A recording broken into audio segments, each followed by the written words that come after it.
The story picks up after the event of Superman. We meet Kara Zor-El, Superman's cousin, but she is nothing like the Man of Steel. Where Clark grew up, loved and settled on Earth, Kara survived the destruction of Krypton as a child. Watched her world and people die, and only arrived on Earth years later. That drama has shaped her into a harder, more bitter version of Supergirl. We find her by hopping across alien planets that orbit red suns, worlds where her Kryptonian powers does work, so she can finally get drunk and numb the grief of losing her home, her culture, and her family. It's on one of their stops that she meets Ruthie Marino, a young woman whose father was a master swordsmith. Ruthie's family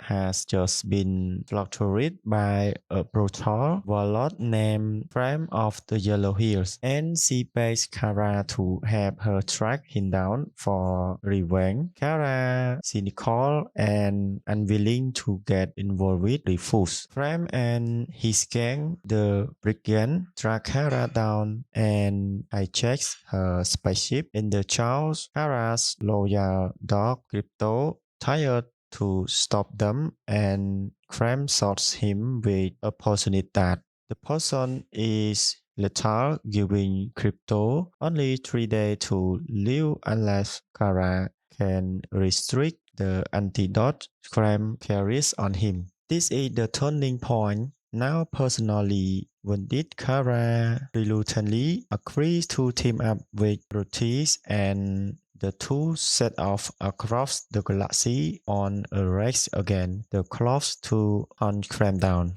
Their journey first leads them into a confrontation with the Scarian Riders, a band of space pirates who ambush their ship. Steal a keepsake photo of Crypto and Ruthie's father Swords and eject Kara into open space. She drifts unconscious until sunrise, recharge her powers, then flees back, destroy the rider ships, and integrates them for information. The Scarian reveal Prime's location. The planet bequeaths their Kara and Ruthis discover a horrifying truth. Frame and the Brigade has been kidnapping young women from across the galaxy to force into marriage, sign their species in entity is entirely male and dying out. While seeking shelter,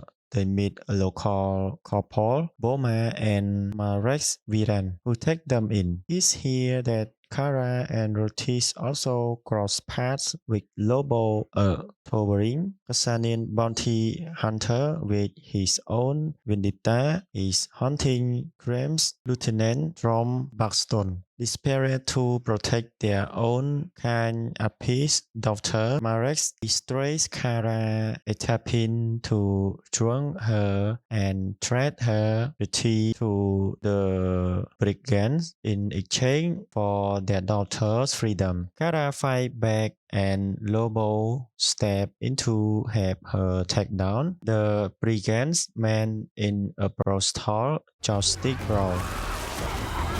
Goods written over the collateral damage of the fight. Kara sits to go after Krant's man came alone, leaving Ruthis behind. Local alien guide her to Bringat's stronghold on another planet, but this was a beast a crimson, which weakens her power dramatically. She left vulnerable and has to be secretly nourished back to Earth by Ruthis, who disown her and follow it anyway. While Kara is recovering, Ruthis is captured by brigands and dragged aboard their ship, where they find Lobo already locked up as a prisoner. Using her resourcefulness, Ruthie breaks out of her cell and frees Lobo. But as she tired to escape, to the top dish.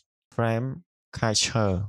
Just in time, Kara arrives, having reached her stretch or once the planet rotates back toward a yellow sun and sells roti from Krem's crafts. With Lobos help, Kara storms the Bringas ship, freeing the captive woman behind her for force, marriage, and talking down. Krem's men one by one in the middle of this chaos. Kara tired to talk Ruthis down, pleading with her not kill Krem. When the moment comes, accruing that revenge would not heal her pain. The climax explodes into a full-scale showdown as Crime and the surviving Bringats make their last stand. Supergirl, now fully suited up in her classic uniform, engages Crime directly, but he strikes back with kryptonite tips that cutting her down mid-fight. Lobo intervenes to even the odds, and the battle spills out of the ship, which crashed down onto a beach below. Kara, having burned off the kryptonite effects, finishes the fight and beats Krem into submission. Now Ruthie stands over him with her father's sword in hand, finally in a position to end the man who murdered her family. Here's where the film breaks sharply from its cosmic book source material. Ruthis reaches the blade, but Kara stops her one final time, urging her to let go of the need for vengeance. Ruthis lowers the sword and walk away. Then, in stunning final choice, Kara herself kills Prim in cold blood, avenging everyone he murdered, including Boma, Mares, and their daughter, Lobo. Unsurprisingly, he is thrilled by